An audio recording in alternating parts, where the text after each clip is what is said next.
Okay, let's go. မင်္ဂလာပါဒီဇိုင်နာသူပါဝါသနာပါလို့ပေါ့တကက်ကတော့အများကြီးတော့မရှိပါဘူးအမေနဲ့ညီမလေးကိုအိမ်နဲ့ဝင်းနဲ့ကောင်းကောင်းမွန်မွန်ထားနိုင်ရပြီအဲ့လောက်ပဲဆမအချင်းဆမကျတော့ကိုအရန်လေးစားရတဲ့သူတယောက်ပေါ့နော်သူ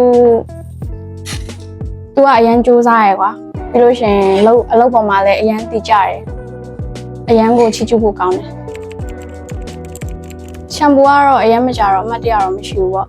ကျုံးကုန်းမှာအမှတ်တရအများကြီးဆိုတော့အမှတ်တရတော့ရှိရပါအများကြီးပါဆိုတော့အဓိကကတော့တင်းတန်းကျင်ရပါပေါ့သူများနဲ့မတူကိုရီးယား6လကျင်ခဲ့ရအမှတ်တရတကယ်ချင်းနေနဲ့ပြောဖို့ကောင်းပါတယ်အဲ့လိုဆရာကြီးငေါက်တာစူခံလိုက်ရင်ပျော်လိုက်ရင်ပေါ့အမှတ်တရကြီးအများကြီးပါပဲဟုတ်ကဲ့ပေါ့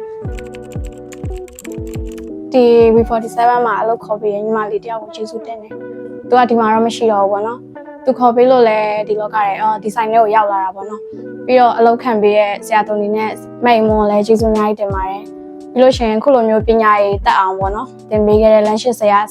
မတွေအကုန်လုံးလည်းကျေးဇူးတင်တယ်။အဓိကဆမအချင်းကိုအရင်ကျေးဇူးတင်ပါတယ်။ဆရာမအကြောင်းမလို့အများကြီးခွန်အားတွေရခဲ့ပေါ့နော်။ဆရာမဆိုသမျှကိုခံပြီးတော့ကိုယ့်အတွက်မကောင်းတာတွေကိုပြင်ခဲ့ရတာပေါ့။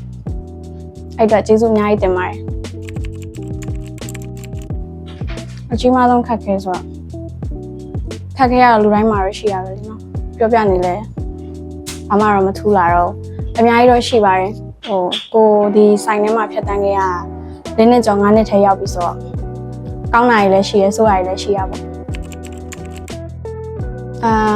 အကောက်ပေါ့မိုဟာနာပုံစံမျိုးတစ်ခေါင်းလုံးကောက်ကြည့်ရှင်ကျေးဇူးပါ